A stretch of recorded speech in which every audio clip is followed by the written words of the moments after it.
Senhores, boa tarde, quer dizer, bom dia ainda, né? Vamos retomando aqui ainda, parece que eu já estava voltando para a parte da tarde, porque a gente fez essa pequena interrupção, mas não, ainda estamos na manhã ainda do dia 9/7 e dando seguimento à nossa pauta dessa manhã, julgamos agora há pouco o processo, até o processo 406, e já havíamos apontado aqui o início da tratativa do processo 407, processo da contribuinte Parmetal S.A., do conselheiro Daniel Melo, mas antes de efetivamente iniciar, por conta da necessidade do conselheiro Daniel de um pequeno afastamento, um pequeno intervalo, nós paramos aqui a sessão e fizemos um breve intervalo de 10 minutos, estamos retornando agora, mais uma vez, com todos os conselheiros presentes. Conselheiro Daniel, por favor, fique à vontade para início do seu relatório e voto do processo 407, contribuinte Parmetal, final 2010-30. Presidente, é mais um caso de ITR, matérias bastante conhecidas de todas. Esse caso só tem uma particularidade em que, ao longo da leitura do voto, os senhores vão ter ciência. Por isso, eu passo aqui já diretamente para a leitura do voto. Né? Houve uma alegação preliminar que não foi renovada, por isso atenho ao mérito, no seguinte sentido, de que também, fazendo uma análise aqui da decisão da DRJ, que o lançamento foi julgado, a impugnação, aliás, foi julgada parcialmente procedente. A DRJ acatou o laudo técnico de avaliação elaborado pelo engenheiro agrônomo contratado pelo contribuinte. A DRJ entendeu que o laudo atendia aos requisitos e que a fiscalização somente arbitrou pelo CIPT em função de que o valor encontrado pelo engenheiro agrônomo, pelo profissional, não estava na média do valor das terras lá na localidade. Então, eu já delimito aqui o litígio, vou fazer essas considerações aqui do voto, nesse texto marcado. Não tendo o contribuinte renovado a arguição de unidade em seu apelo recursal, passamos diretamente à análise do mérito. A subavaliação do VTN perdeu a litigiosidade do presente processo administrativo fiscal, uma vez que a decisão recorrida já procedeu à sua revisão, com base no valor apontado no laudo técnico de avaliação elaborado por profissional habilitado. A decisão de piso muito bem delimitou a parte ainda controversa, ao assinalar uma das questões que também não foi refutada pelo contribuinte, foi a questão das alterações empreendidas pela fiscalização referente às áreas de produtos vegetais e de reflorestamento. Não foram questionados.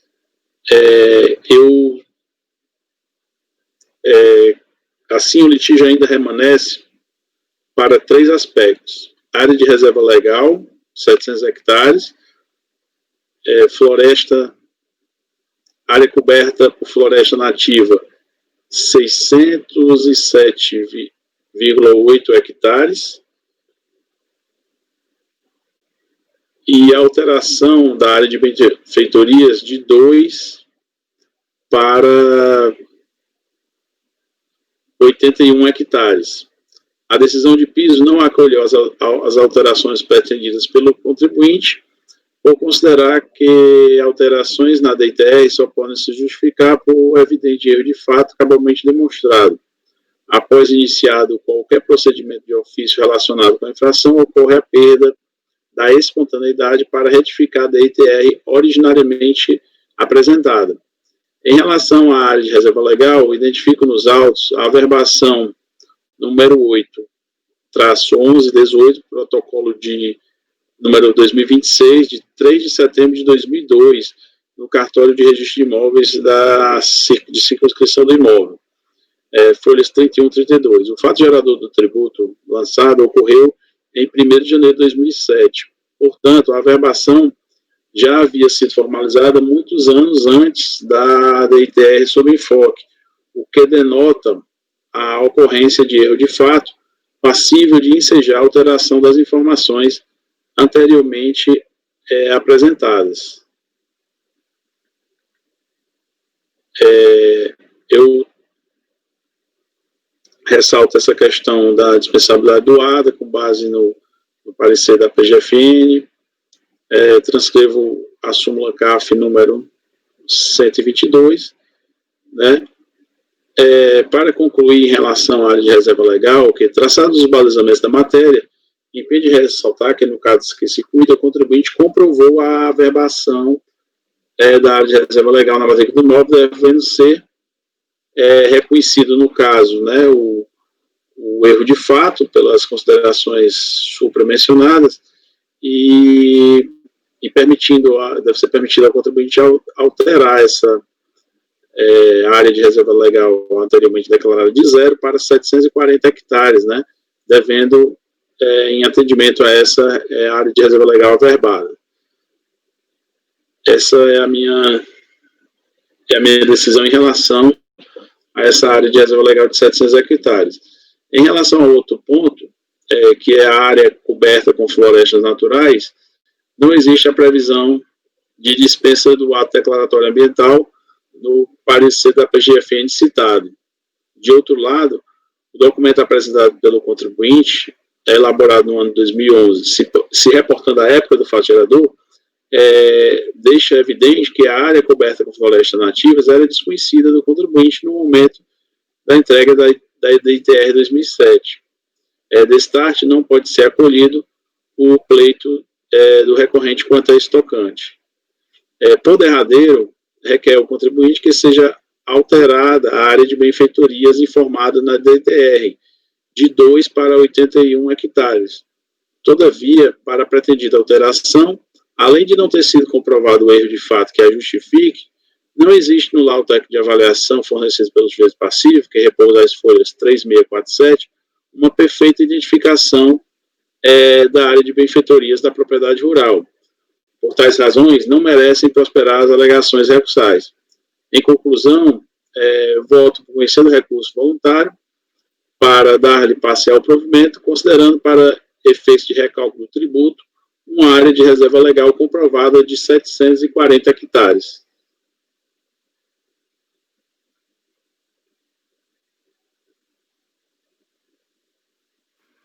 Senhores, considerações?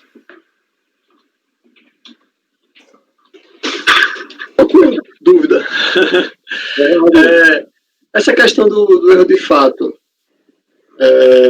foram as razões do conselheiro relator, né, Daniel, são bem pertinentes, tal, que realmente existia a averbação antes, mas o fato de o contribuinte não ter declarado, ele já não... Isso não afasta o erro de fato, não? Eu entendo, alinhado aí com o Daniel, e até é uma coisa compatível com o que eu comentei em outro processo anterior, Rodrigo, em que eu questionei de quando era o laudo, lembra? De quando era o laudo? Lembro. Eu estou imaginando o seguinte, olha, o contribuinte tem uma propriedade rural de, sei lá, 1.000 hectares, e ele vai lá no cartório, grava 20% dessa área como imóvel de área de reserva legal. Vai fazer a declaração, ele não bota esse valor. Ou seja, ele já tinha essa informação e não colocou. Ele não tem benefício nenhum por não colocar. Entendeu? Se qualquer pessoa em sã consciência colocaria. Então, para mim, o fato dele mesmo já ter identificado antes essa informação e ter registrado e ter declarado isso de alguma forma ao órgão governamental, ou ter dado publicidade isso a partir de uma verbação, eu consigo ver aí um erro de preenchimento. Não é erro de fato, é um erro de preenchimento da declaração. Ele deveria ter declarado e não declarou. Diferentemente, se ele tivesse uma área de reserva legal, que ele só tivesse dado conhecimento para todo mundo numa data posterior, como era a questão do laudo. E aí, nessa data posterior, o que eu estou vendo? Falou assim, olha, tu não demonstra para mim que errou. Poderia até existir, mas erro de preenchimento não tem, porque você nem tinha apurado isso, né? Então, isso aí meio que se alinha exatamente àquela mesma ponderação que eu tinha feito no caso do laudo. O cara identifica no laudo anterior ao fato gerador a constituição da propriedade, sei lá, de 1.000 hectares tinha 100 de área de preservação permanente. Mas na hora de declarar, esqueceu, vou botar entre aspas, esqueceu porque ele se beneficiaria disso e não teria justificativa para que ele não fizesse dessa forma, entendeu? Por isso que naquele momento eu fui verificar, mas de quando é o laudo? Agora, se o laudo é posterior, não. Se o laudo é posterior, ele nem sabia disso. Como foi um caso anterior do Daniel, ou aqui mesmo, que ele comenta, falou, ele nem identifica que era. Acho que foi meu. Só que aqui o Daniel trata de erro de fato, a gente normalmente trata isso como erro de preenchimento, né? E o que eu senti só falta no parecer do Daniel, é que esse link com a obrigatoriedade do ADA. Porque o Daniel já começa falando que o ADA está dispensado lá e tal, naquelas situações e tal, mas não tratou da obrigatoriedade do ADA como regra geral é que a gente tem tratado. Porque aí, em determinado momento, ele fala assim, em relação à área de coberta de floresta nativa, não existe a previsão de dispensa do ato declaratório no parecer. Ou seja, se não existe a dispensa, porque você mantém porque ele é obrigatório, e essa parte eu não identifiquei aqui em cima. Presidente, mas eu posso acrescentar, inclusive eu tenho de outros processos, né, que eu faço toda aquela parte introdutória do ADA, e aí eu vou colocar aqui. A gente sempre repete isso, né? Nesse e nos outros processos. Isso. Rodrigo, mais alguma consideração? Agora, presidente, eu só nessa sua consideração aí, porque inclusive eu coloquei, posso alterar, mas a minha dúvida é porque eu pensei que só poderia dar margem a, digamos assim, a modificar uma declaração, né, anterior, já, né, inclusive depois da perda da espontaneidade, se fosse um erro de fato. Eu entendi que erro de preenchimento não seria cabível alterar a declaração por erro de preenchimento. Você considera que sim? Porque, na verdade, para mim, o erro de preenchimento não deixa de ser um erro de fato, né? Entendi.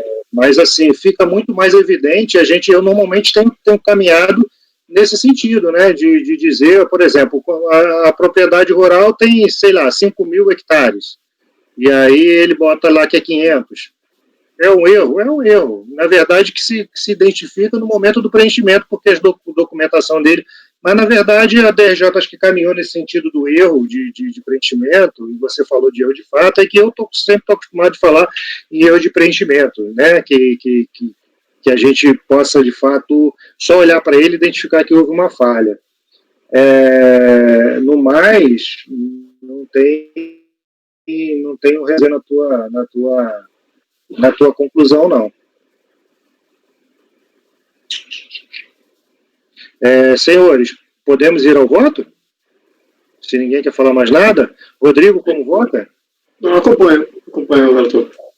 Guarita? Acompanhando também. Douglas? Acompanho, presidente. Débora? Acompanho. Fábio? Acompanho. Marcelo? Acompanho.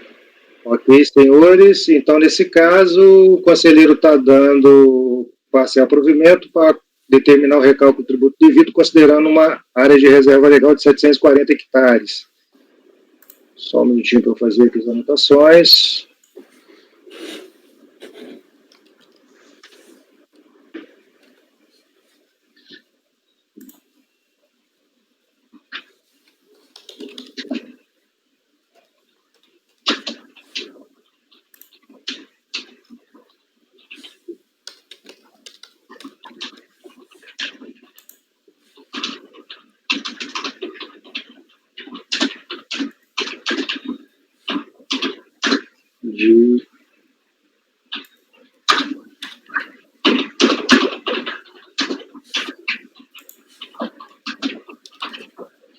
Ok, então ficou com a seguinte redação, resultado, acordam os membros do colegiado por unanimidade de votos em dar provimento parcial ao recurso voluntário para determinar o recálculo do tributo devido, considerando uma área de 740 hectares a título de reserva legal.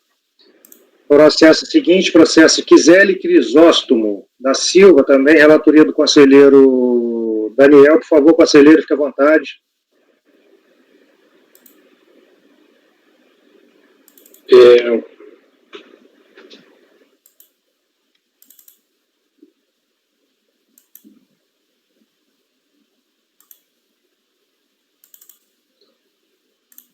Só abrindo aqui.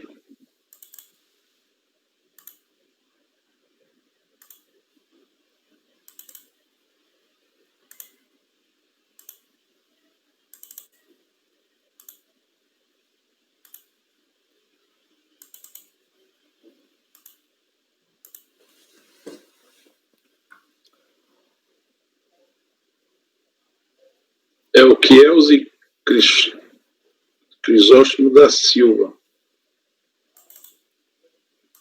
Mais um caso de TR. Esse caso aqui, ele um processo relativamente simples, mas que pode gerar uma discussão. O que ocorreu aqui foi uma glosa, certo, o contribuinte alega que toda a propriedade dele está, que a propriedade total não é uma propriedade tão grande, né, mas são 370 hectares de área, localizado no município de Guaraqueçaba, no Paraná, né? E que ele declara que toda a propriedade está numa área de floresta nativa, certo? E aí tem um laudo, né, que, na verdade, bem sucinto o laudo, inclusive até chama atenção, porque na parte que foi para o engenheiro, né, para fazer a avaliação do imóvel, ele diz que não tem como eu avaliar porque é uma área que não existe comercialização, está numa área aí, ele também coloca, ora fala de área de preservação permanente, fala também de área de reserva legal, aí depois fala de uma área de proteção ambiental, de uma APA, né? Mas o que ele quer dizer é o seguinte, que ele quer a isenção, né? Ele pleiteia a isenção total do tributo, porque aquele imóvel dele tem que estar todo preservado, ele não pode praticamente fazer nada, né? Aí eu delimito aqui o litígio, já retirando essa parte do valor da terra nua, porque as considerações iniciais de início deve ser ressaltado que o contribuinte não se surge em sede de recurso ordinário, sede de recurso voluntário, quanto ao valor da terra nua arbitrado pela fiscalização, com base no valor médio apurado do Sistema de Preços de Terra, SIPT. Portanto, esse aspecto do lançamento resta definitivamente construído na esfera administrativa. A controvérsia restringe-se à área coberta com florestas nativas, em que o recorrente se refere como área de preservação permanente ou área de reserva legal.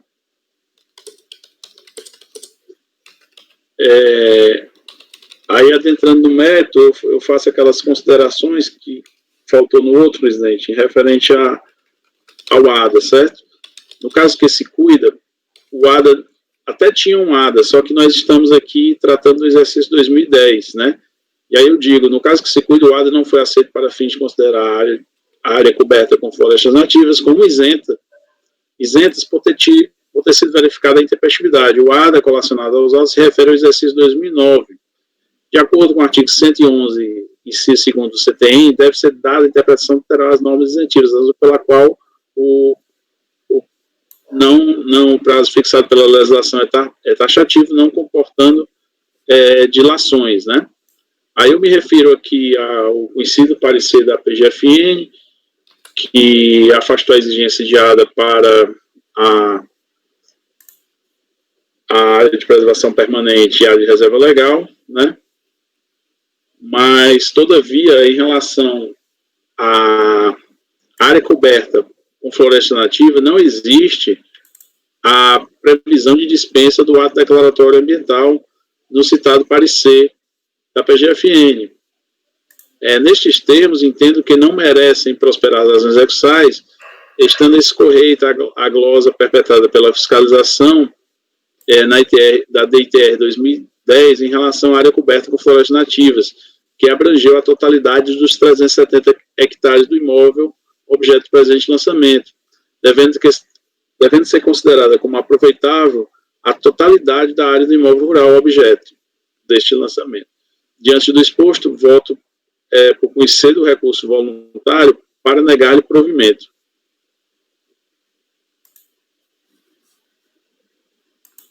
Senhores,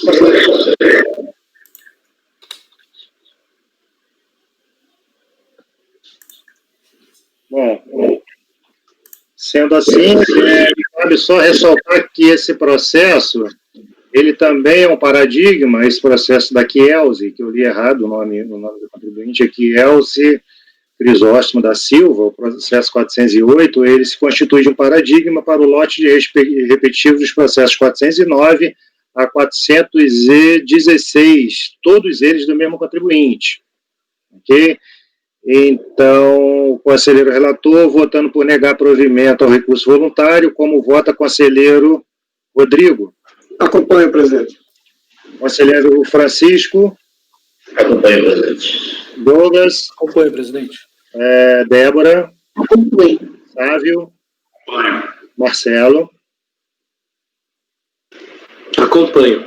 Ok, então o processo eu também acompanho o conselheiro relator, acordo de membro colegiado por unanimidade de voto negar provimento ao recurso voluntário.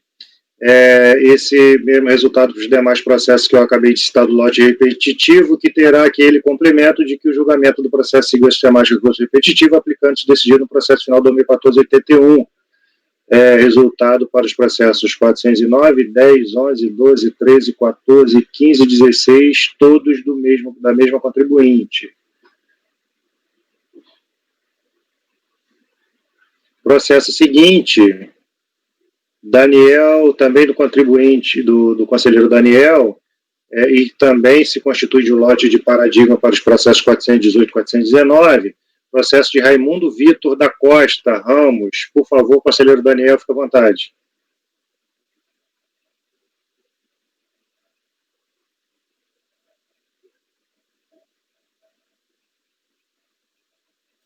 Presidente, nesse caso aqui eu estou encaminhando pela intempestividade do recurso voluntário, certo?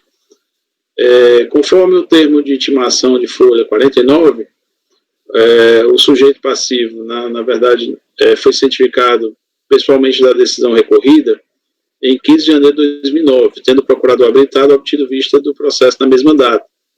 Estabelece o decreto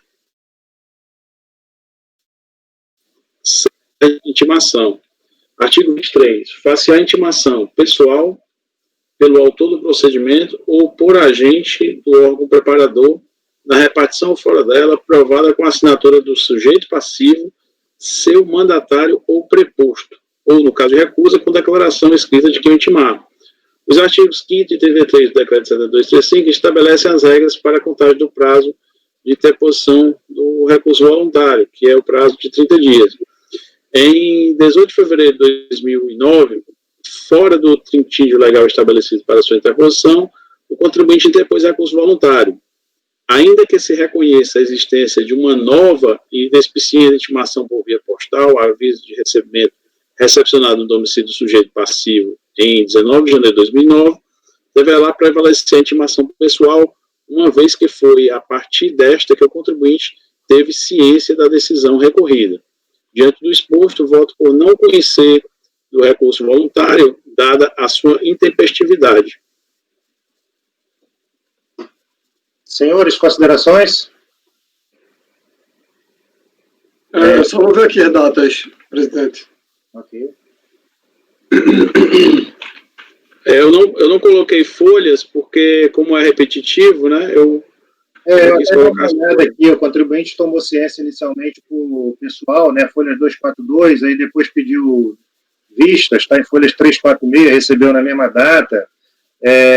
Teve uma outra ciência em folhas 351, recebeu outra cópia do processo folhas 352, e na verdade também concordo com o conselheiro relator que o prazo inicia lá com a ciência do dia 15 de janeiro. Mas na verdade, 15 de janeiro tem que folhas? Oi? O que foi? Tem que folhas a série 15 de janeiro? Dia 242. 242. Está lá nas... 342. 342. Ok, 342 então. A ciência dia 15 de janeiro. É no rodapé de uma intimação. Certo. O problema é que a gente tem que ver aqui que fevereiro tem carnaval, geralmente, né? Só pra gente... Não, pode dar uma olhadinha nisso. Mas assim, não sei porque o dia que ele apresentou no dia 18, acho que 18 cai na quarta-feira. Quarta-feira de cinzas. Será? Será? Eu não lembro mais. Vi aqui, mas já foi. 15 de janeiro de 2005 foi um sábado. 2009. 2009, é? Ah, porque eu vi aqui, está aparecendo 2005 nessa... Ele escreveu a mão aqui, a punha. 15 de janeiro de 2009 foi uma quinta, né? Carnaval, enfim, 2009.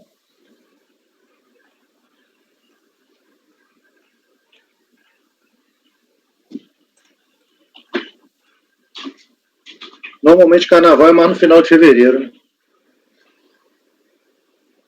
24. Normalmente é mais no final de fevereiro. 24 de fevereiro de 2009. Foi 24, foi uma semana, então, antes. Então, é dia 16, que seria o prazo. Não tem motivo, né? Ok. Senhores. Então, como vota Rodrigo, conselheiro relator, não conhecendo o recurso voluntário em razão de sua tempestividade. Eu acompanho, presidente. Varita. Sem som, Varita. Eu também acompanho. Douglas. Acompanho, presidente. Débora. Acompanho. Sávio. Acompanho. Marcelo. Acompanho. Eu também, então, acordo de membros do colegiado por unanimidade de voto, não conhecer do recurso voluntário, em razão de sua intempestividade.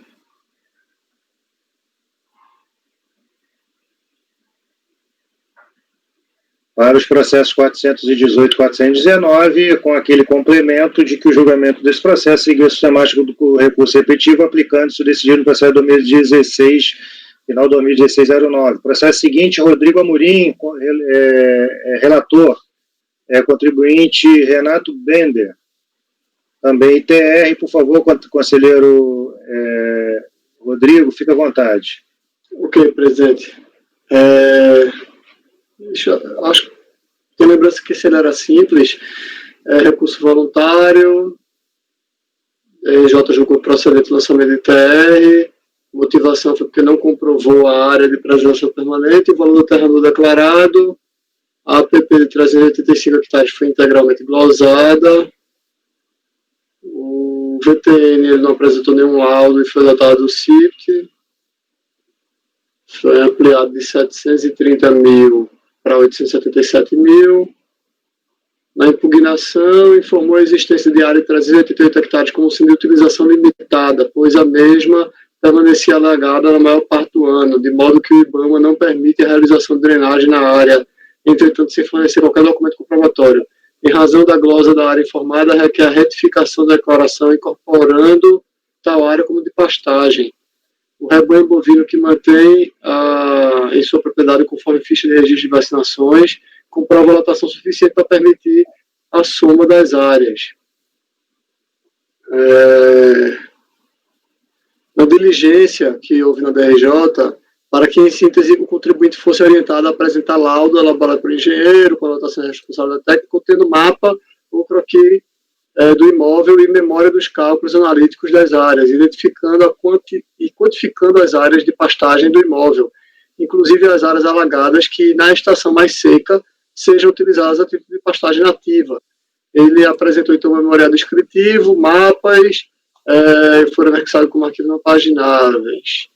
A DRJ julgou procedente o lançamento. Mesmo assim, o recurso voluntário, ele afirma que a APP declarada pode ser comprovada através de laudo técnico com levantamento planimétrico, o qual atesta que uma área de 466,93 hectares de sua propriedade fica dentro do perímetro do Parque Nacional da Lagoa do Peixe, informando ser passível de exclusão da área tributável. Além disso, reitera que parte e, às vezes, toda essa área ainda é utilizada como de pastagem. Afirma expressamente não discutir o VTN arbitrado. Bem, no voto sobre o tópico da área de preservação permanente, eu afirmo que as APPs podem ser excluídas da base de cálculo desde que sejam definitivamente comprovadas a sua existência mediante laudo técnico elaborado por profissional habilitado com anotação da RT que demonstra a existência no imóvel da área com características previstas em lei para ser classificada como APP e qual o seu tamanho. Cito aqui o Código Florestal, né, vigente à época dos fatos. Sendo assim, cabia ao contribuinte fazer prova da existência em seu imóvel de área com características previstas no artigo 2º da Lei 4.771. No entanto, nada disso foi realizado. O laudo apresentado pelo recorrente, em folha 75, comprova que ainda existe qualquer área de preservação permanente no imóvel em questão. Em verdade, tal laudo atesta a suposta existência de uma área de interesse ecológico de 466 hectares, pois o imóvel estaria parcialmente situado na propriedade do Parque Público denominado Parque Nacional Lagoa do Peixe. O laudo e memoriais descritivos apresentados pelo recorrente apenas corroboram com a fiscalização na medida que atestam a inexistência da área de preservação permanente.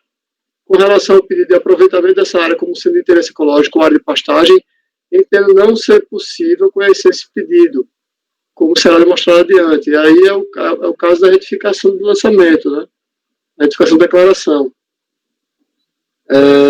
Que a área de APP inicialmente declarada, 385, fosse reconhecida como área de pastagens, visto que utilizaria, de fato, tal área em épocas de secas, quando a mesma não ficava inundada. Contudo,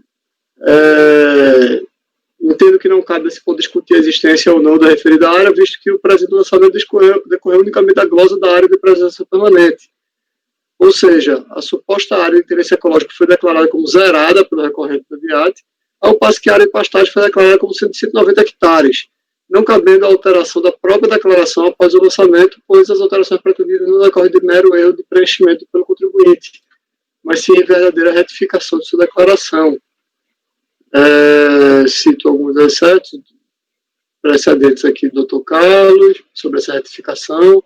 Ou seja, mesmo que as fichas de registro de vacinação e movimentação de bovinos atestem a existência de um rebanho que, mediante a aplicação do índice de lotação por zona pecuária, aponte uma área de pastagem igual à área total do imóvel em questão, 730 hectares, tal área não pode ser utilizada para fins de cálculo do grau de utilização, pois o contribuinte declarou utilizar uma área de pastagem 190, devendo ser utilizada a menor área entre as duas citadas. Isso aqui é porque eu citei antes o artigo 25 da IN 256, que fala isso, né, que será a menor entre o citado e a apuração mediante esse índice de lotação. Então, como ele declarou 190, né, então é menor do que os 730. Ademais, como exposto, reconhecer uma área acima de 190 seria promover a retificação da declaração do contribuinte, o que não é competência dessa turma julgadora. Então, negue provimento ao recurso voluntário. Senhores, considerações? O Rodrigo, ele junta alguma declaração do Estado, do federal, de autoridade federal ou estadual, com relação a essa área de interesse ecológica que aponte algum aumento da restrição ao direito de propriedade? Eu não me recordo disso, presidente. Eu realmente me apeguei a essa questão da retificação da declaração. mas eu posso dar uma olhada aqui com Eu mais estou calma. comentando porque você faz essa consideração e na área... porque, na verdade, quando ele fala de pastagem, ele tinha declarado uma parte, não é isso? Tinha declarado 190. Ok, então por isso que você acaba entrando, falando, detalhando a parte do interesse ecológico. A minha questão é, imagine que essa área de pastagem, ele tivesse um ato do Poder Estadual, Federal, apontando que, por exemplo, o que ele declarou de área de pastagem, por exemplo, 190, tivesse interesse ecológico. Aí evidenciaria um erro de preenchimento ali, por exemplo, de um campo para o outro. Não sei. É o que eu submeto aí a avaliação. Entendi. É por isso que eu fiquei pensativo naquele outro voto lá, aquele que a gente passou agora, porque eu não sei se ele não declarei assim, mas na verdade é assim, na verdade é assado. Não, mesmo ele tendo esse ato, talvez fosse a retificação da declaração. Por isso que eu discuti, né, no voto anterior de Dr. Daniel, fiquei pensativo em relação a isso. Mas eu preciso ver se realmente ele juntou alguma coisa com o decreto. Acho que não, não me recordo não. Né? Como eu falei, são vários casos aqui, a gente acaba se confundindo um e outro. Mas acho que não. Rodrigo, enquanto a gente pode até dar uma passadinha rápida, porque parece que tivemos 3 colegas aí, e aparentemente os colegas paulistas saíram da sala. Saíram aí para vocês? Saíram. Sim. Então, vamos... eu vou dar uma olhadinha aqui no processo. Já estão retornando, sabe? Já retornou.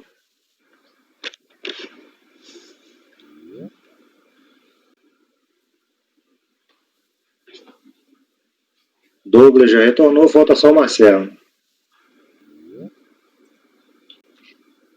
Marcelo retornou agora.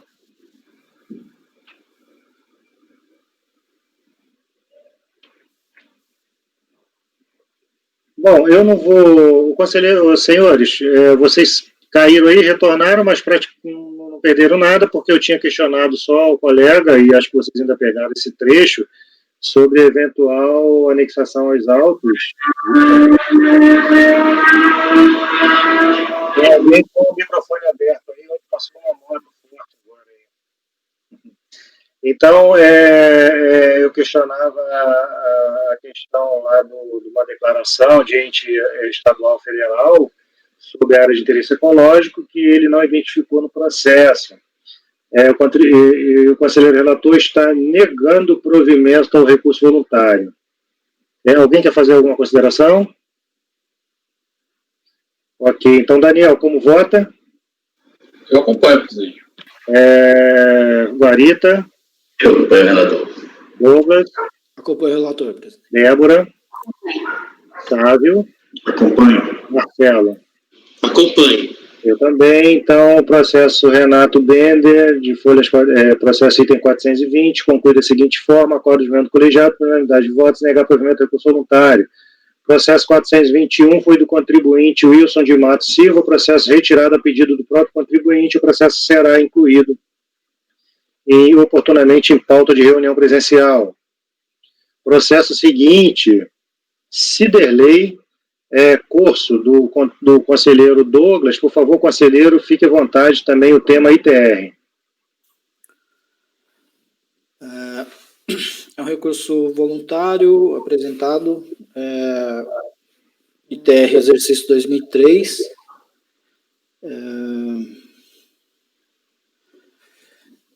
em que foi glosada a área de preservação permanente e foi arbitrado um VTN pelo CIPT.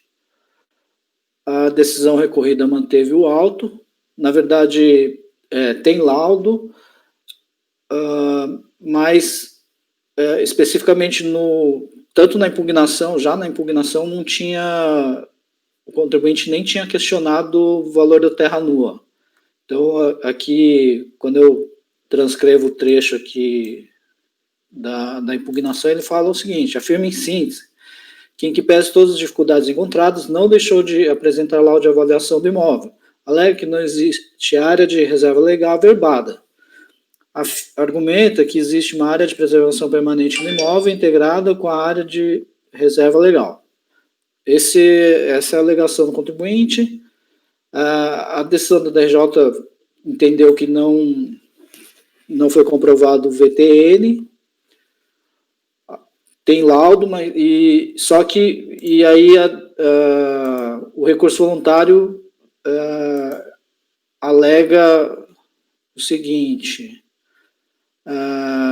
alegando confirmação da área de preservação permanente com área de 11 mil hectares, subsidiariamente reconhecimento de 11 mil hectares como reserva legal. Então, ele quer ou que seja reconhecido como área de reserva legal ou de área de preservação permanente.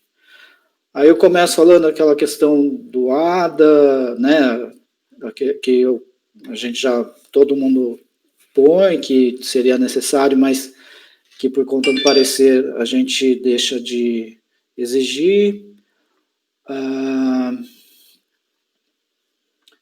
E aí, para a área de preservação permanente, aí eu concluo aqui que deve haver laudo ou outro documento para atestar que a área de fato existe.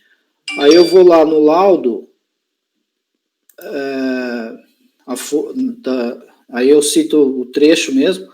O laudo está nas folhas 30 a 36, na folha 37, ele fala que até grifei em vermelho.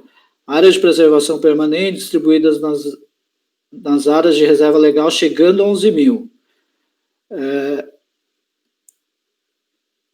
De alagamento por ocasião do período chuvoso nas áreas remanescentes, nas áreas exploradas.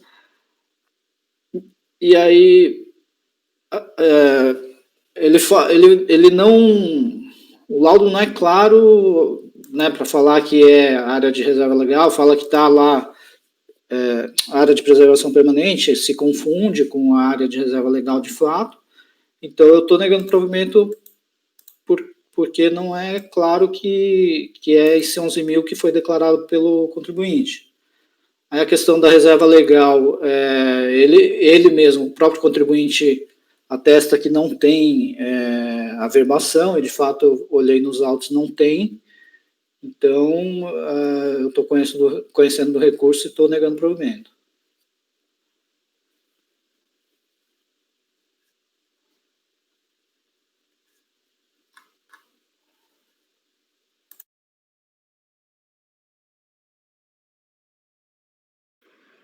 Senhores, considerações? Eu queria dar uma olhada aqui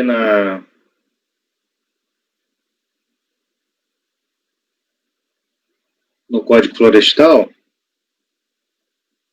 só para identificar o que ele fala sobre essas áreas que são alagadas, né?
Eu não sei, o Douglas, me parece que é uma área contida aí na área do Pantanal, né? E aí o laudo aponta que ela é uma determinada área que chega até uma outra área nessa época de cheia, né? Isso é comum nessa região, né? A DRJ falou alguma coisa sobre esse tema, o porquê que não aceitou essa área de preservação permanente?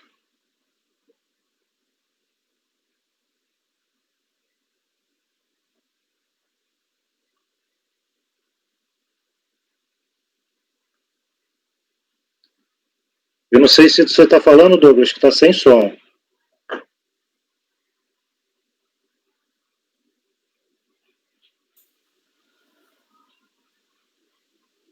A questão do ar, na verdade.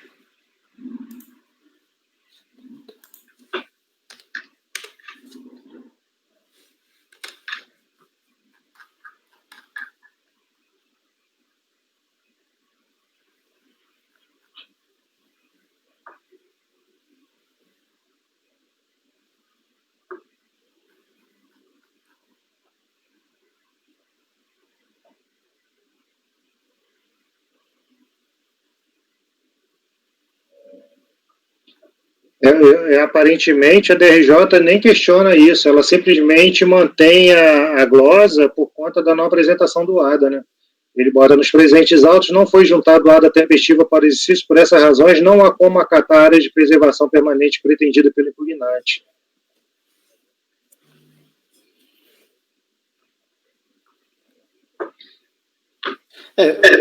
O problema que eu vi, por exemplo, o laudo, ele fala que, eu transcrevo aqui, ele fala assim, a propriedade possui 462... Que chega a 11 mil hectares na época da cheia, né? Isso. E aí eu fui só identificar em que local, Cáceres, isso aqui é um município do Mato Grosso, né? Uhum. Então, me parece que é compatível com a localização essa informação, né? Eu não vi exatamente, eu não achei exatamente no Código Florestal, precisaria pesquisar um pouco mais para saber como que é tratado essas áreas alagadas, porque não me parece que possa ser aproveitada para outro fim, que não seja de pasto ali e tal, né? Mas o fato é que o argumento da DRJ ele está restrito à não comprovação do ADA. Agora eu vou ver o próprio lançamento. O lançamento é bem simples, fala que não comprovou.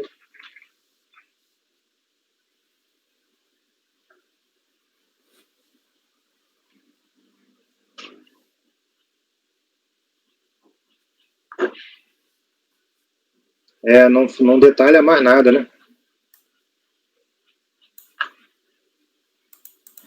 E um ponto, assim, que eu acho que eu não estava colhendo o laudo é que ele fala assim, né?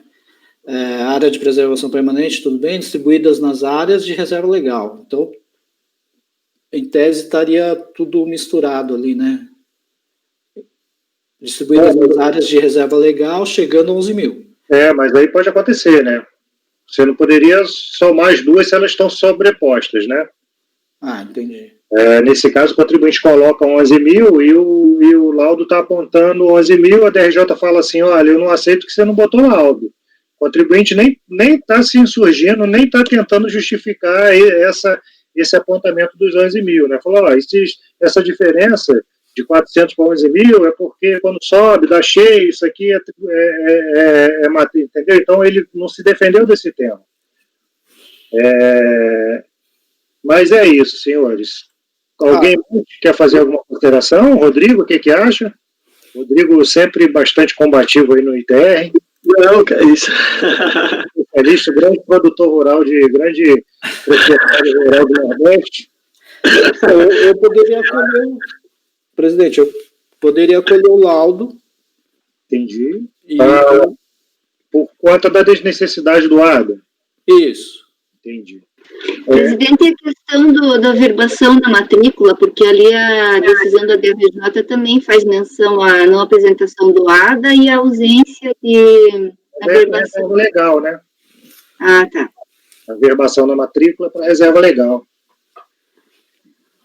O contribuinte nem coloca, ele nem declara área de reserva legal, ele só coloca área de preservação permanente. E aí o laudo que fala, ó, isso aí se mistura entre área de reserva legal e de preservação permanente, mas o objeto do lançamento é só a área de preservação permanente. Tá? Senhores, então o conselheiro relator, a partir dessa discussão que a gente travou aqui, né, desse debate, e que ele está encaminhando por dar provimento parcial para acolher a área, para restabelecer o valor da área de preservação permanente declarada, por inexigência do ADA no caso de área de preservação permanente, conforme dispensa manifestada pela Procuradoria em parecer. Daniel, como vota? Eu acompanho, presidente. Rodrigo? Eu acompanho também, presidente. Guarita? Eu também acompanho. Débora? Sávio? Acompanho. Marcelo? Acompanho.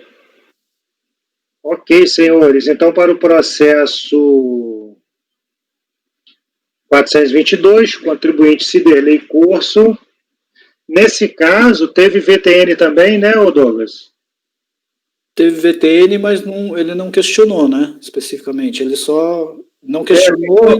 Porque o que tinha era 11 mil de glosa, né, de área de preservação permanente, acho que foi só isso. Nesse caso, seria dar provimento? Não. Daria provimento ao recurso, mas... Parcial. Então, eu não estou nem analisando a questão do VTN, que está mantido já na decisão de primeira instância, né? E não teve recurso. Só no recurso o contribuinte pede para tornar insubsistente aí o lançamento? Não, ele só fala para reconhecer a área de reserva legal ou preservação permanente. Essas duas coisas, né? Como ele tratava de uma outra questão, eu vou consignar aqui, dar parcial provimento, provimento parcial, ok? Ok. Ao recurso voluntário.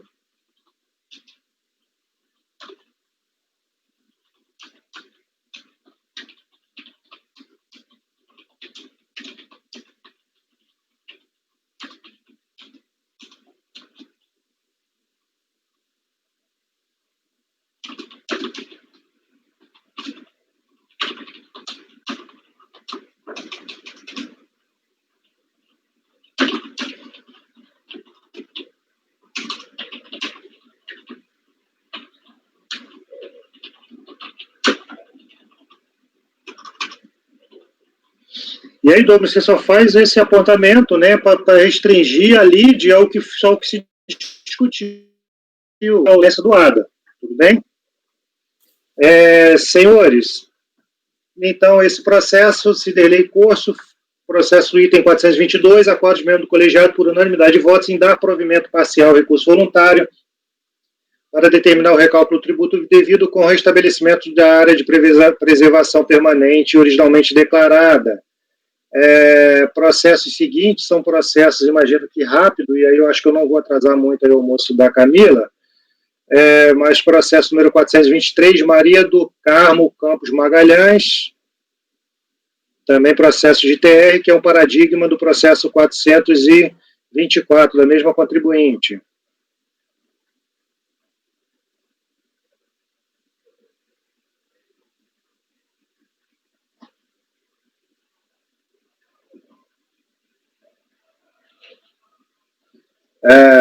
Deixe-me ver aqui.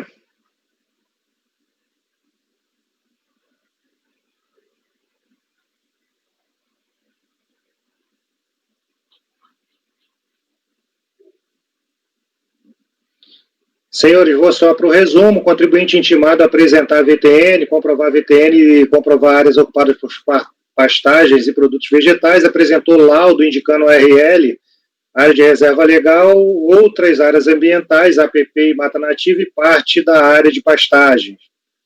E VTN, fiscalização glosou parte de pastagem e toda a área ocupada por produtos vegetais. Acolheu o VTN e informou a impossibilidade de acolhimento das áreas ambientais por não terem sido cumpridos os requisitos, averbação, ADA, declaração de órgão público. Ou seja, a própria fiscalização avaliou a pretensão do contribuinte ele superou essa questão de não ter sido declarado e falou assim, olha, eu não aceito porque você não cumpriu a averbação, não apresentou ADA e não apresentou declaração de órgão público. BRJ manteve o lançamento e indeferiu o pedido de perícia, já que esta objetivava apurar corretamente o VTN, por ter o contribuinte alegado que houve erro no laudo apresentado no curso de procedimento fiscal. Ele havia apresentado um laudo, foi acolhido, e aí ele está dizendo, olha, teve erro. Ele queria uma perícia para fazer um novo cálculo. Então, não acolheu a RL e demais áreas ambientais também por falta de ADA, ou seja, a questão foi ultrapassada mais uma vez, a questão da retificação do valor originalmente declarado. Então, o contribuinte no seu recurso voluntário recorre alegando cerceamento de defesa e pede a perícia. Eu também entendo que não deve ser mantida a perícia, porque é para constituir uma prova que ele deveria ter trazido aos autos. Se ele entende que o laudo de alguma forma errou, apresentou alguma informação equivocada, ele pelo menos deveria ter juntado um novo laudo dizendo qual o laudo anterior. Eu falei, não juntou o novo laudo, indefiro por se tratar de questão que deveria ser provada pelo próprio interessado, não sendo a perícia instrumento adequado para substituir em sua obrigação. Pleitei a consideração da APP e área de floresta nativa, área de mata nativa, já que a própria DRJ reconheceu a sua existência, faltando apenas o ADA. Eu dou provimento parcial para reconhecer os 137 hectares de APP, já que o ADA é obrigatório, mas dispensado nesse caso, mas não para florestas nativas. O contribuinte pede a nulidade de lançamento que se reportou na fundamentação amparo da área de pastagem, e o contribuinte diz que deveria ser reportado a área de floresta nativa. Eu até coloco um quadro lá no julgamento para apontar que, na verdade, não houve isso. Aqui o fiscal, quando viu, tratou mesmo de floresta nativa. Depois ele muda no curso lá da tratativa que teve com o contribuinte. Mas não houve mácula nenhuma. Tá? Nesse caso, esse aqui é um caso que eu cito, inclusive, que eu coloco as áreas ali, comentei ontem sobre a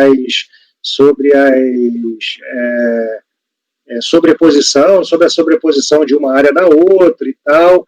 Então, observe que no caso sobre análise, essa recolhida reconhece a existência de 177 hectares de área coberta por mata nativa e 137 de área de preservação permanente, só que o próprio laudo diz que ela se sobrepõe. Então, por isso que eu reconheço só os 137, porque a diferença seria a área de mata nativa para a qual precisaria do ADA. Ok, senhores? Alguma consideração? Eu não entendi essa última observação, que se sobrepõe. Eu coloco lá, observe que no caso em análise, a decisão recorrida reconhece a existência de 177,6 hectares de área coberta por mata nativa e de 137 de preservação permanente, ressaltando que aquela, ou seja, a área de floresta nativa, ela sobrepõe esta em sua maioria, ok? Então, a conclusão decorre apenas da leitura dos termos do próprio laudo apresentado, que está lá no item 7.2, ele bota 77,34%, ou 177 hectares da propriedade, corresponde à mata nativa, a qual se sobrepõe em grande parte às áreas de preservação permanente, ou seja, grande parte da área de floresta nativa é a mesma área de preservação permanente, só que a área, nem tudo, mas aí ele diz o que é de floresta, ele diz o que é de preservação permanente. Assim, constata-se que a grande maioria da APP está contida na área coberta por mata nativa. Contudo, o laudo apresentado não detalha a parte da APP que não está contida na área de floresta nativa. Entende-se, portanto, que diante dos elementos juntados aos autos, 177 hectares poderiam estar aptos a serem considerados para fim de exclusão na área tributada a título de floresta nativa, estando a APP inserida em tal área, ou 137,37 hectares da área de preservação permanente se acatada apenas a APP. Ou seja, ele diz que tem dois montantes aqui, um de 177 de floresta nativa e um de 137 que é de APP, e diz que floresta nativa sobrepõe quase tudo para cá. Ou seja, eu teria um pouquinho ainda a área de floresta nativa, ela não é necessariamente a diferença entre 177 e 137, ou seja, 140 hectares, 40 hectares mais ou menos. Talvez seja um pouco mais, mas de todo modo, como eu só reconheço os 137, eu estou dando provimento parcial para excluir, para recalcular, reconhecendo 137 da área de preservação permanente, porque o restante seria de florestas nativas, ainda que seja só a diferença ou um pouco mais do que isso, eu não consigo aferir isso, mas ainda que seja isso, para esse valor, para essa área, eu precisaria do ato declaratório ambiental, que aqui eu ponho toda aquela base para concluir que é obrigatório, dispensando apenas nesse caso por conta da manifestação da Procuradoria. Ok, senhores? Entendi. Considerações adicionais? Podemos ir ao voto? Como vota Daniel? Acompanha, presidente. Rodrigo? Também acompanho, presidente. Marita? Também acompanho. Douglas? Acompanho, presidente. Débora? Acompanho. Sávio? Acompanho. Marcelo? Acompanho. Ok, senhores, então, para esse processo número 423, acordo aos membros do colegiado, por unanimidade de votos, em dar provimento parcial ao recurso voluntário, considerando como tributo, para determinar o recalque tributo devido, considerando a exclusão da área tributável de 137,37 hectares a título de área de preservação permanente, ok? Esse resultado vai se repetir no processo 424, com aquela ressalva de que esse processo 424 seguiu a sistemática do recurso repetitivo, e chegamos ao processo número 425, também de minha relatoria, que eu espero que seja tão rápido quanto, para a gente não impactar muito aqui a nossa programação, mas processo da contribuinte Maria do Socorro Brandão,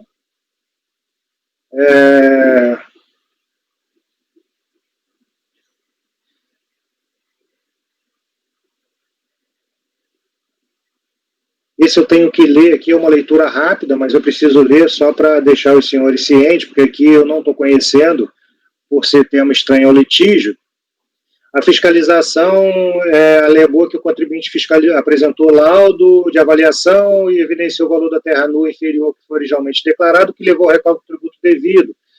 Inconformado, o contribuinte apresentou tempestivamente impugnação em que pleiteou pelo recálculo do tributo a partir de novo laudo, que concluiu por um VTN inferior calculado no laudo apresentado no curso do procedimento fiscal, bem assim que fosse considerado uma nova área total do imóvel, áreas ambientais não declaradas originalmente e reconsiderados os tamanhos das áreas informadas na declaração.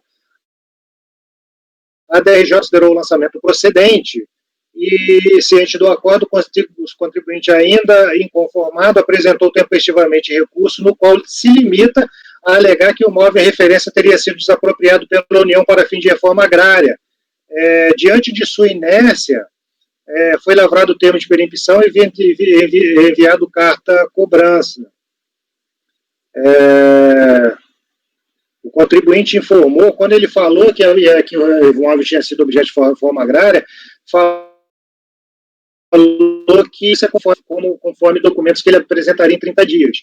Então, como ele não apresentou nada, foi lavrado um termo de perempção e enviado carta cobrança. O contribuinte, ao tomar ciência da carta cobrança, apresentou nova petição em que reafirma a alienação do imóvel rural sem juntar qualquer elemento probatório. E aí, eu coloco aqui, como se viu no relatório, na impugnação ao lançamento, o contribuinte impugnou pelo recálculo do tributo, pelas razões que eu já coloquei, tendo em vista que o argumento recursal está limitado à questão da alienação do imóvel rural e a responsabilidade pela obrigação tributária, sem apresentar qualquer elemento probatório que pudesse apontar para a necessidade. Seu áudio está um pouco ruim.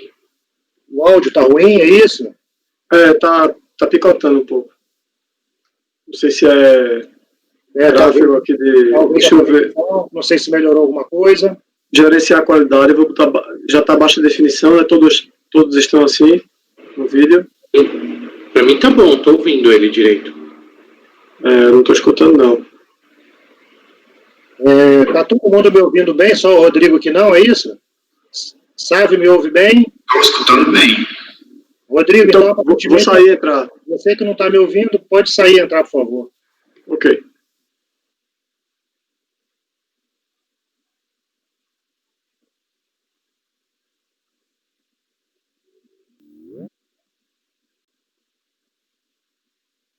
Me ouve agora, Rodrigo?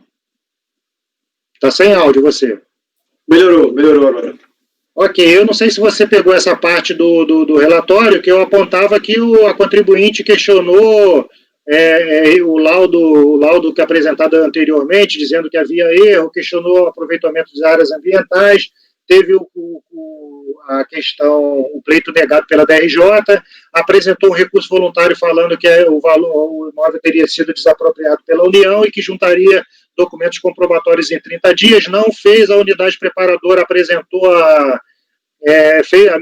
diante dessa inércia, enviou uma carta à cobrança, lavrou o termo de permissão, enviou uma carta à cobrança, o contribuinte novamente apresentou nova petição, em que reafirma a alienação do imóvel rural à União sem juntar qualquer elemento, mais uma vez, comprobatório. Então, diante desse cenário, tendo em vista que o argumento recursal está limitado à questão da alienação do imóvel rural e à responsabilidade pela obrigação tributária, sem apresentar qualquer elemento probatório que pudesse apontar para a necessidade de alteração da exigência em questão, a título de ordem pública, há de se reconhecer que tais argumentos recursais não foram objeto da impugnação e, nesse sentido, tendo em vista a inovação das razões recursais, voto por não conhecer do recurso voluntário do que resulta a definitividade da decisão de primeira instância administrativa. Eu só coloquei isso porque, ainda que ele não tivesse tratado essa questão, se me traz uma informação convincente de que, de fato, o imóvel foi alienado, não houve legitimidade passiva, aí eu até verificaria essa questão, mas nesse caso, não tendo sido comprovado esses argumentos, eu não conheço do recurso voluntário e entendendo que, com isso, fica definitivo a decisão em primeira instância administrativa. Ok, senhores? Considerações, Rodrigo? Seria porque ele não trouxe documentação, não conhecer. Não conhecer do recurso voluntário porque ele trata-se exclusivamente de tema estranho ao litígio administrativo instaurado com a impugnação. Na impugnação não alegou nada disso, né? Não. Na impugnação ele queria laudo. apresentar um laudo novo, queria que fosse considerada áreas ambientais. Isso, estou entendendo. Ótimo. Ok, senhores? Daniel, como vota? Eu acompanho, presidente. Rodrigo? Também acompanho, presidente. Francisco Guarita? Também acompanho. Douglas? Acompanho, presidente. Débora? Sávio? Acompanho. E Marcelo? Acompanho. Ok, senhores, então, processo número 425, Maria do Socorro, acorda aos membros do colegiado, por unanimidade de votos, em não conhecer do recurso voluntário, por este tratar exclusivamente de tema estranho ao litígio administrativo instaurado com a impugnação ao lançamento. Esse é o resultado que se replica ao processo 425, processo da mesma contribuinte, que compõe o lote de repetitivos e que, portanto, receberá, além desse resultado, a indicação de que o processo foi julgado pela sistemática do recurso repetitivos, aplicando-se decidir no julgamento do processo final 2007-72. Com isso, senhores, a gente encerra a nossa pauta da parte da manhã, com 11 minutos aqui após as 12 horas. Agradeço mais uma vez a todos pela compreensão e pela celeridade aí no tratamento das questões, o que nos permite alcançar mais uma vez, vencer mais uma vez integralmente a pauta no tempo originalmente programado. E com isso solicito a Camila que, por favor, para parar a gravação neste momento.